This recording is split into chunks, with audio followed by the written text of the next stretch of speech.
Strokovnjaki prometne varnosti in medicine dela pa pozivajo k umiku predloga zakona o legalizaciji konoplje za omejeno osebno rabo.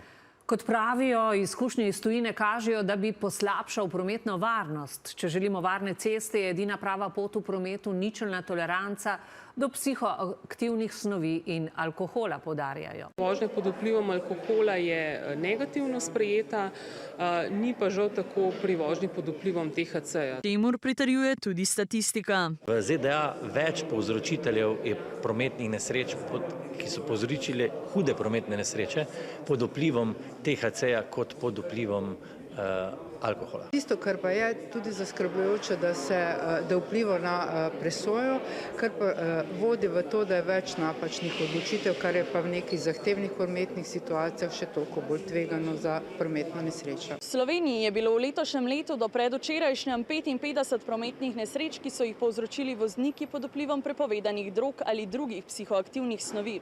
V teh nesrečah so umrle 4 osebe, 10 jih je utrpelo hude telesne poškodbe, 16 pa lažje.